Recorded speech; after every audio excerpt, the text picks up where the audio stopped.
अऊज़ु बिल्लाहि मिनश शैतानिर रजीम। बिस्मिल्लाहिर रहमानिर रहीम। सूरह आल इमरान आयत नंबर 8। रब्बना ला तुज़िग़ क़ुलूबना बअद इज़ हदैतना व हब लना मिन लदुनका रहमह इन्नका अंतल वह्हाब। रब्बना इन्नका जामिउन नासि लियौमिन ला रैब फीह इन्नल्लाह ला युख्लिफुल मियआद। इन्नल्लज़ीना कफ़रू लन तुग़निय अन्हुम अम्वालुहुम वला औलादुहुम मिनल्लाहि शैआ व उलाइका हुम वक़ूदुन नार कदअबि आलि फ़िरऔन वल्लज़ीना मिन क़ब्लिहिम कज़्ज़बू बिआयातिना फ़अख़ज़हुमुल्लाहु बिज़ुनूबिहिम वल्लाहु शदीदुल इक़ाब। क़ुल लिल्लज़ीना कफ़रू सतुग़लबून व तुहशरून इला जहन्नम व बि'सल मिहाद। क़द कान लकुम आयतुन फ़ी फ़िअतैनि इल्तक़ता फ़िअतुन तुक़ातिलु फ़ी सबीलिल्लाहि व उख़रा काफ़िरतुन यरौनहुम मिस्लैहिम रअयल ऐन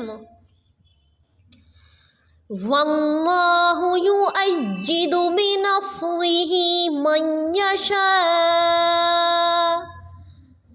इन्न फ़ी ज़ालिका लइब्रतन लिउलिल अबसार। तर्जुमा। ऐ हमारे रब, हमें हिदायत देने के बाद हमारे दिल टेढ़े ना कर दे और हमें अपने पास से रहमत अता फरमा। यकीनन तू ही बड़ी अता देने वाला है। ऐ हमारे रब, तू यकीनन लोगों को एक दिन जमा करने वाला है जिसके आने में कोई शक नहीं। यकीनन अल्लाह वादा खिलाफ़ी नहीं करता। बिलाशुबा काफिरों को उनके माल और उनकी औलादें अल्लाह के अज़ाब से छुड़ाने में कुछ काम नहीं आएंगी। वो तो जहन्नुम का ईंधन ही है। जैसा आले फ़िरऔन का हाल हुआ और उनका जो उनसे पहले थे, उन्होंने हमारी आयतों को झुठलाया, फिर अल्लाह ने भी उन्हें उनके गुनाहों पर पकड़ लिया और अल्लाह सख्त अज़ाब वाला है। काफिरों से कह दीजिए कि तुम अनक़रीब मग़लूब किए जाओगे और जहन्नम की तरफ जमा किए जाओगे और वो बुरा ठिकाना है। यकीनन तुम्हारे लिए इबरत की निशानी थी उन दो जमाअतों में जो बाहम मद्दे मुकाबिल हुईं। एक जमाअत तो अल्लाह की राह में लड़ रही थी और दूसरा गिरोह काफिरों का था। वो उन्हें अपनी आँखों से दुगना देख रहे थे और अल्लाह जिसे चाहे अपनी मदद से कवी करता है। यकीनन इसमें आँख वालों के लिए बड़ी इबरत है। देखिए, जो सूरह आल इमरान की आयत चल रही थी, आयत नंबर 7 तक, तो जो मैं तफसीर आपके सामने पेश कर रही थी अहसनुल बयान और तफ़हीमुल कुरान के ज़रिए, तो इसमें आप देखिए अल्लाह ताला ने आल इमरान सूरह की जो शुरुआत की है, तो मैं आपको ये बता चुकी हूँ, ये 9 हिजरी में एक वफ़द नजरान के बारे में जो नाजिल हुआ है। तो आप सल्लल्लाहु अलैहि वसल्लम की खिदमत में जो हासिल हुआ था वफ़द डेप्यूटेशन, तो उसमें इस डेप्यूटेशन ने आकर आप सल्लल्लाहु अलैहि वसल्लम से बहस व मुबाहिसा किया था ईसाई अकायद और इस्लाम के बारे में, ठीक है। तो जिसका रद्द किया गया है इन आयात में आगे। तो मैंने आपको बताया था कि इसमें आप सल्लल्लाहु अलैहि वसल्लम ने को अल्लाह ताला ने मुबाहिला करने का हुक्म दिया था। मुबाहिला मैंने आपसे कहा था, बताऊंगी। मुबाहिला कहते हैं कि जब इसकी इजाज़त है कि जब बहस व मुबाहिस इतनी शिद्दत इख्तियार की जाए कि एक फ़रीक दूसरे फ़रीक की बात मानने को तैयार ना हो, तो इसमें अल्लाह ताला का नाम लेकर ये कहा जाए कि जो बात अल्लाह ताला ने उतारी है वो हक़ है, और अगर वो हक़ नहीं है तो नऊज़ु बिल्लाह अल्लाह का अज़ाब उसी पर हो जो झूठा है।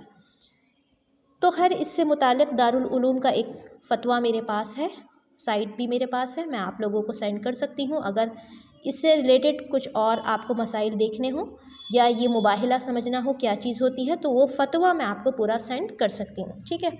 चलिए, ये तो हो गई बात। अब यहाँ पर जो आप देख रही थी आयात मुतशाबिहात, आयात मुहक्कमात के बारे में मैंने आपको बताया। अब यहाँ पर एक दुआ है, देखिए यहाँ जो दुआ है हिदायत की दुआ है, और कि वो दुआ के मेरे रब जो दिल टेढ़े हो जाएं तो ज़िक़ यानी कि दिलों के टेढ़ेपन को हमारे दूर कर कर हिदायत हमें अता फरमा।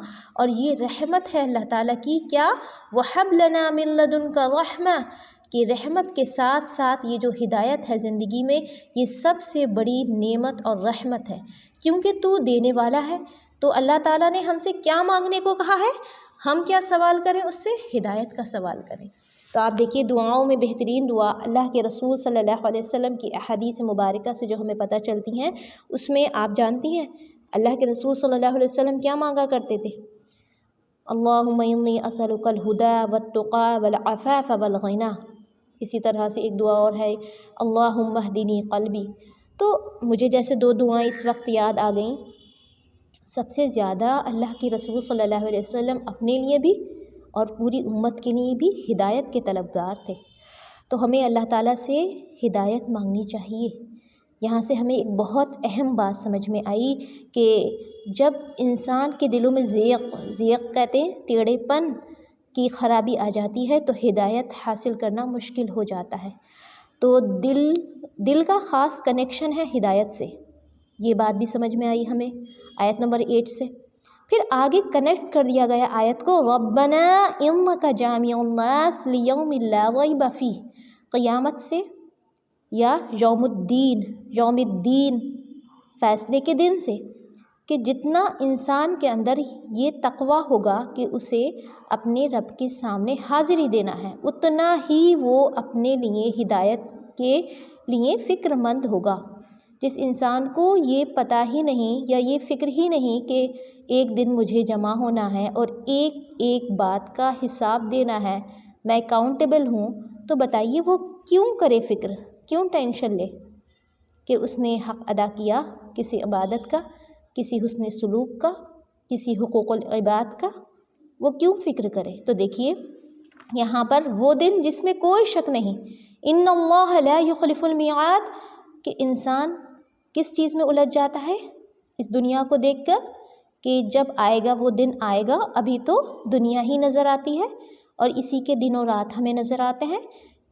अब यहाँ पर कह दिया गया कि अल्लाह ताला का वो वादा कि वो जो दिन आना है वो बिल्कुल भी मियाद, उसका अपॉइंटेड टाइम है और वो आकर रहेगा।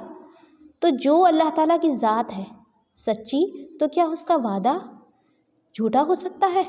माअज़ल्लाह, नहीं, झूठा नहीं हो सकता। तो यहाँ से हमें क्या बात समझ में आई कि वादा जो अल्लाह ताला का है वो तो अनकरीब आने ही वाला है। तो अगर वो आने वाला है तो इंसान को क्या चाहिए, हिदायत की दुआ मांगनी चाहिए। और कैसे मांगना चाहिए? अल्लाह ताला के बताए हुए अल्फाजों के साथ। सबसे बेहतरीन दुआएं कौन सी हैं? कुरानी दुआएं, उसके बाद अल्लाह के रसूल सल्लल्लाहु अलैहि वसल्लम की बताई हुई दुआएं। ये दो बातें हमें दुआओं के सिलसिले में पता होनी चाहिए, दुआओं के आदाब और वाजिबात के साथ साथ। चलिए आगे क्या है, इन्नल्लज़ीना कफ़रू, बेशक वो लोग जो काफिर हो गए। अब अगर किसी को कुफ्र की डिटेल चाहिए तो देखिए मैंने सूरह बकरा में तफ़हीमुल कुरान के ज़रिए आप लोगों को बताई होगी, सूरह बकरा में तफ़हीमुल कुरान के ज़रिए। और अगर आप नहीं जानती तो मैं बता सकती हूँ दोबारा, ध्यान से सुनिए। कुफ्र के असल माना छुपाने के हैं, इसी से इनकार का मफ़हूम पैदा हुआ है। ये लफ्ज़ ईमान के मुकाबले में बोला जाने लगा। ईमान के माना है कबूल करना, मानना, तस्लीम करना। देखिए मेरी एक बात समझ लीजिए आप लोग, जितने लोग भी ये क्लास ले रहे हैं, अगर हम कुरान से क्या हासिल करना चाहते हैं, उसको समझना चाहते हैं, तो हमें उसके एक एक लफ्ज़ के माना को गहराई से समझना होगा। हम ये न समझें कि ये अनइम्पॉर्टेंट है थोड़ा, नहीं, बल्कि हमें उसी माना में अपने लिए क्या नज़र आएगा, एक गहराई और एक अमल का पहलू नज़र आएगा। ठीक है, चलिए। तो कुफ्र के माना कबूल करना, तस्लीम करना। इसके बरक्स कुफ्र के माना ईमान के माना कबूल करना, तस्लीम कर लेना, और कुफ्र के माना ना मानना, रद्द कर देना, इनकार कर देना। ठीक है, अब देखिए कई तरह से कुफ्र है। कुफ्र का मतलब ये नहीं है कि किसी इंसान ने ये कह दिया डायरेक्ट कि मैं अल्लाह ताला की ज़ात को नहीं मानता। कुफ्र के माना क्या है, रद्द कर देना, रिजेक्ट कर देना। ये डायरेक्ट हो सकता है, इनडायरेक्ट हो सकता है। ठीक है, कुरान की रूह से कुफ्र के रवैये की मुख्तलिफ सूरतें हैं। एक ये कि इंसान सिरे से ही खुदा को ना माने। देखिए मैं तफसीर पढ़ के सुना रही हूँ, कोई ये ना समझे कि अपनी तरफ से बोल रही हूँ। या उसकी इक़्तिदार आला को तस्लीम ना करे और उसको अपना और सारी कायनात का मालिक और माबूद मानने से इनकार कर दे, या और उसे वाहिद मालिक और माबूद ना माने। ये भी कुफ्र है कि उसे वाहिद मालिक और माबूद ना माने। हम क्या कहते हैं, कुल हुवल्लाहु अहद, अल्लाह ताला की ज़ात जो मालिकुल मुल्क है वो अकेली है। तो यहाँ पर अगर इस कॉन्सेप्ट में ज़रा भी कोई आमेज़िश हुई, कोई मिक्सचर आया, या कहीं से भी कोई ज़रा सा शायबा भी हुआ किसी और खुदा का, तो ये क्या है, एक तरह का कुफ्र है। ठीक है, चलिए उसके बाद है दूसरी ये कि अल्लाह को तो माने मगर उसके अहकाम, उसकी हिदायत को वाहिद मुनबा इल्म कानून तस्लीम करने से इनकार कर दे। मतलब क्या है, उसके जो अहकाम है, अहकाम क्या, उसके ऑर्डर्स, उसकी हिदायत को क्या कर दे, इनकार कर दे, मानने से क्या कर दे, उसको इनकार कर दे। तो ये है, आप एक किस्म का कुफ्र कह सकते हैं इसे।